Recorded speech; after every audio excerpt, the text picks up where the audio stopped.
let's dive into this breaking news that happened. It really kind of happened last night, and I was trying to piece everything together here as I went through the morning, grabbed a cup of coffee, and we're going to give you guys an update on some of the coaching staff changes. But the breaking news, of course, another Packers coach is poached from LaFleur's staff. You can see we added a coach. We cut one loose. We talked about the new coaching addition there in Will Smart. If you guys want to go watch that video, you can find it. I'll try to attach it to the backside of this video so you have it easily accessible. We did a complete breakdown of his playing career, how injuries cut that short, and obviously what he brings to the table for the Packers coaching staff. Now, Ari Miroff broke the news to the best of my knowledge. It's where I first seen it. Said a source, the Browns are hiring Packers assistant special teams coordinator Byron Storer as their new special teams coordinator, a big hire for head coach Todd Monken. Storer has been a key assistant for Rich Bisaccia with the Raiders and Packers and now gets to run his own unit in Cleveland. Now, it's easy to go, oh, why would they do that? Why would they do that? I don't know. Maybe they're watching the tape and they're going, wow, these players are making mistakes that they're just not good on special teams. You know, maybe teams are looking at it that way. I promise you this, if Rich Bisaccia got let go by the Packers, he would have a job tomorrow. Now, is it warranted? I don't know. You know, and do I think Rich Bisaccia is a huge difference maker in special teams? I think we would all agree, obviously is not. But to just kind of pin it all on the coaches, and that's why special teams has been so bad when, I mean, again, if it's one special teams coordinator, you go, okay, he was bad at his job. All right. If it's second one, you go, you kind of start to see a trend. Maybe it's how we're building the roster. Then you get to the third special teams coordinator and they're still bad. And now you get to the fourth special teams coordinator and they're still bad. I'm sorry, man. I just don't want to keep beating my head on the table, pretending like it's all of these coaches are just all horrible. That's the problem. It ain't the problem. You know, it's the priority that you put in your special teams unit, you know, in my opinion. And, you know, here's the other thing. We can't rule out, if I were to try to flip the coin here and look at it from a different angle, we can't rule out that Matt LaFleur went to Byron Storer and said, hey, we're going to move in a different direction. We're going to bring in another assistant for Rich Bisaccia. I think we would all agree that's kind of what we wanted. We wanted something to change. You either build the bottom half of the roster to make sure that your special teams is a priority, or maybe you do have to go change the coaching staff and shake it up a bit. But when you look at it from that angle, if he did go to Byron Storer and say, hey, man, you need to go looking for other work, that didn't get leaked out of the building. And also, the Browns hired him pretty quick, right? This is a poaching. This isn't like okay, he was cut loose. He was told he was going to be cut loose. Therefore, the Browns decided they wanted to hire him. This is somebody that the Browns went through the entire league and said, all right, this is the dude we want to run our special teams. I'm excited to watch it because, again, if Byron Storer, if he goes on to do great things in Cleveland, and we look up and go, okay, wow, they've got a top 15 special teams unit, which they're probably already ranked ahead of us, right? So if they're already ranked ahead of us in special teams, I'm assuming they are. Maybe they're not.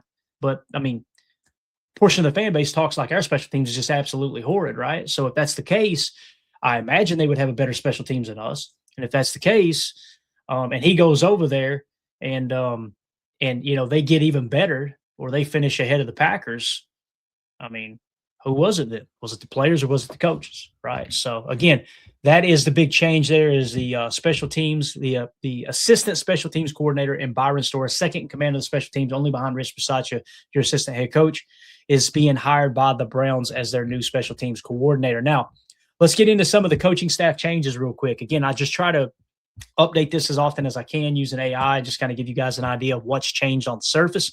So, outgoing coaches, obviously Jeff Hafley was your DC last year. He goes to Miami to be the head coach. Jonathan Gannon replaces him here in Green Bay. Obviously, Gannon, former Cardinals head coach and Eagles DC, orchestrated the NFL's #1 pass defense in 2022 and led a unit that recorded 70 sacks. Now, your defensive passing game coordinator was Derrick Ansley. He decided not to return. I think he got a job somewhere else, if I remember correctly. So he got word, I'm sure, that Bobby Babich was going to be our defensive passing game coordinator. That might have been something that Matt LaFleur told him, hey, look, here's the direction I'm going in. You can still stay on staff, but it's going to be a demotion. He chose to go somewhere else. But obviously Bobby Babich, the former Buffalo Bills defensive coordinator, developed all-pro Matt Milano as a linebacker and led the NFL's #7 total defense in 2025. Now, defensive backs coach was Ryan Downard. He also leaves with Jeff Hafley to the Miami Dolphins. Well, Bobby Babich has kind of it sounds like everything I've heard, he's going to be in a combined role there of defensive passing game coordinator, secondary coach, along with defensive backs coach. With both of those things kind of sounds very similar, right? So it's probably going to be a combined role. Now, not only did he have experience coaching Matt Milano up to an all-pro level of play at linebacker, he also coached Jordan Poyer, all right, and Micah Hyde. Jordan Poyer, under his tutelage, was a first-team all-pro, and Micah Hyde was a second-team all-pro. All right, they both had career best seasons under Bobby Babich as their defensive backs coach there, okay? And that's kind of how he's played a role in the secondary. Now, wide receiver coaching change, Ryan Mahaffey went to the Philadelphia Eagles, okay? So he goes to the Philadelphia Eagles, and we replace him with Noah Pauley. Noah Pauley is probably one of, if not the most exciting additions or hires to the Packers coaching staff.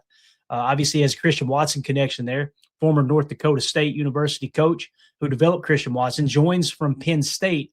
He also led Iowa State to a top-tier passing attack. So, again, when you look at Noah Pauley's background, his history, he coached up Christian Watson at North Dakota State, okay? Then he went to Iowa State, and at Iowa State, he coached up Jalen Noel and Jaden Higgins, who were both early draft picks. I think Jaden Higgins was a second-round pick. Noel might have been right behind him or a little bit later, but they are two of the better receivers in the draft last year. Matter of fact, I might have it right here in all of my cheat sheets just to give you guys an idea where we had them ranked roughly, if I could find it here, because I know we had a good grade. Actually, that's the wrong one. That's from last year. This is exhilarating content. I want to make sure I get it right here. Let me give you the scores for Jaden Higgins and Jalen Noel. Just a second.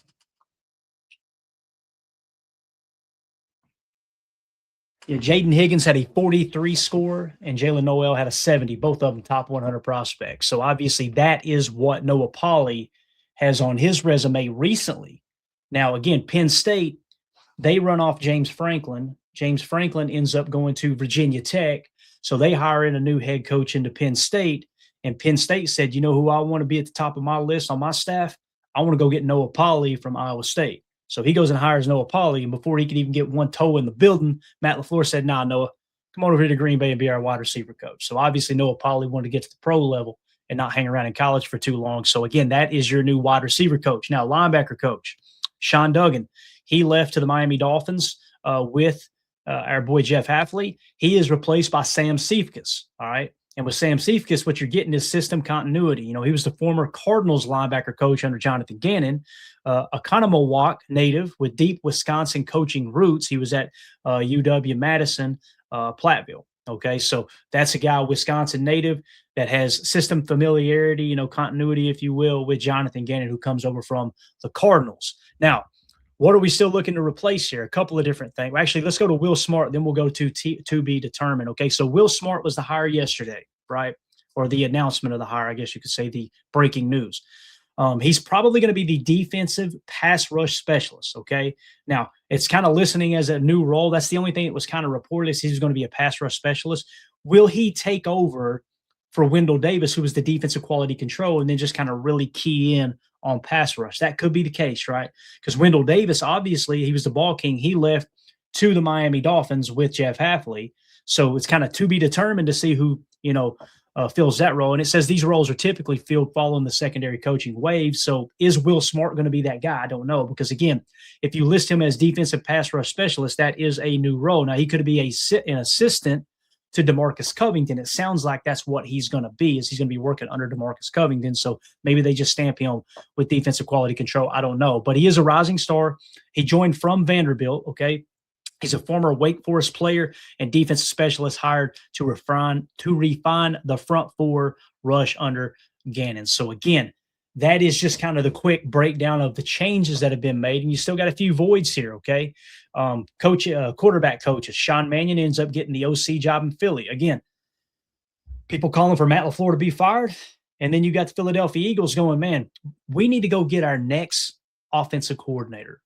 What is a team that just exuberates excellence on the offensive side of the ball? Where can we go into their organization and find a young, great mind because they've got such a good offense?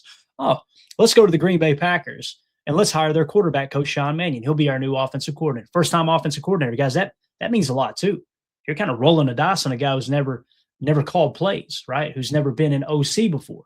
So again, it's just another tip of the cap to Matt LaFleur and the staff he's built. So obviously Sean Mannion goes to Philly. We have not announced the quarterback's coach yet. However, the internal candidates look like it might be Luke Getsy, senior offensive assistant, or Connor Lewis are the early names to watch. So Luke Getsy already in-house. I think Connor Lewis is one we interviewed for maybe. I could be wrong. You guys double check that. And that's what we're looking to fill there. Now, obviously, the assistant to special teams coach. Every time I say assistant to the special teams coach, I want to say assistant to the regional manager. If you guys watch The Office, you know exactly what I'm talking about. So defense or the assistant special teams coach, Byron Stoyer, goes to Cleveland, another promotion from Matt LaFleur's staff to special teams coordinator there. And Cleveland. Stoyer was a key disciple of Rich Bisaccia. His departure to become a coordinator in Cleveland leaves a big hole in the special teams room. So now what Matt LaFleur has an opportunity to do is go out and find a great young mind for your special teams assistant. Maybe that's what we can do to help kind of move the needle a little bit more. Again, it's going to take a combination of building up that special teams roster, allocating maybe a couple, I don't know, maybe another $3 million to it. You know what I'm saying? If you can go out and replace this guy who's getting paid, $1.5 million per year, that might be a gunner. I'm just theoretically speaking here, right?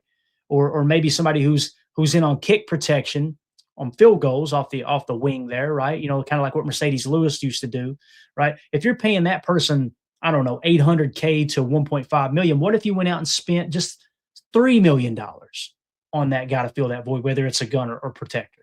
Maybe that type of stuff can help with special teams as well, right? Again, I think that's an important thing to look into. And the great franchises, the great dynasties in history, one being the New England Patriots, that's what they did really well. They did it really well. They would spend money. I remember, if I remember correctly, Matthew Slater was getting paid like $5 or $6 million per year. He was listed as a wide receiver, never took a single snap at wide receiver the years I watched the Patriots and followed that dynasty. You know what he was? He was a gunner. He was a special teams ace, special teams captain, all those things. Now, I understand people see Bo Melton as that, and I got it. But why not go try to find someone like Matthew Slater, right, and have him play opposite of Bo Melton? Now, all of a sudden, your special teams got even better, right? That's the only way you're going to fix special teams. Now, in terms of the kicker, Brandon McManus was great, 95% the year before. Last year, he crapped the bed. Don't know what to tell you. I guess go get a new kicker. I don't know. I'm not convinced that Haversick is the guy, although my wife is. All right, she loves a substitute teacher, but we'll see. Only time will tell, right? Only time will tell if that's actually a good move. So, staff breakdown and continuity. The Will Smart edition. Smart is the definition of a modern hire joining from the Vanderbilt staff. His sole focus is the technical refinement of the pass rush. His hire signals that Gannon wants to move away from, quote, predictable rushes and give players like Lucas Van Ness and Rashawn Gary a more advanced toolkit. The Byron Stoyer departure. Losing Stoyer is a significant blow to the Bisaccia-era continuity. After spending the last 8 seasons as Rich Bisaccia's right-hand man, Stoyer accepted the special teams coordinator job in Cleveland. And it's easy to go, well, what did he do here? Well, he was instrumental in Keyshawn Nixon's back-to-back all-pro seasons as a kick returner. Again, it's not Stoyer's fault. It's not Nixon's fault. It's not Bisaccia's fault that the NFL changed the rules. And all of a sudden, we invested money in a guy that should have been a weapon at kick return. And then when the rules changed, he struggled. And then he decided he didn't want to return kicks anymore, right? If I'm remembering all that correctly, I'm pretty sure that's how that happened. So, and then the Noah Polley hire, of course, is probably my favorite of the year, outside of Bobby Babich. This is a major win for Christian Watson. Polley was Watson's position coach at North Dakota State and is credited with turning him into a second-round pick. The move signals Matt LaFleur's commitment to maximizing Watson's wide receiver one potential as he enters a contract year. Also, probably going to work wonders for people like Jaden Reed, right? People like Matthew Golden. I'm excited for Noah Polley to get his hands on these guys. So that is your coaching update. So if you guys are watching this video back later, let me know in the comments, how do you feel? How do you feel about the coaching update? How do you feel about the special teams losing that assistant coach there in Stoyer? Let us know how you feel about all that. And let's take the conversation over to the YouTube comments. And be sure and hit like, be sure and hit subscribe, click the bell icon so you don't miss out on any future live streams. We appreciate y'all.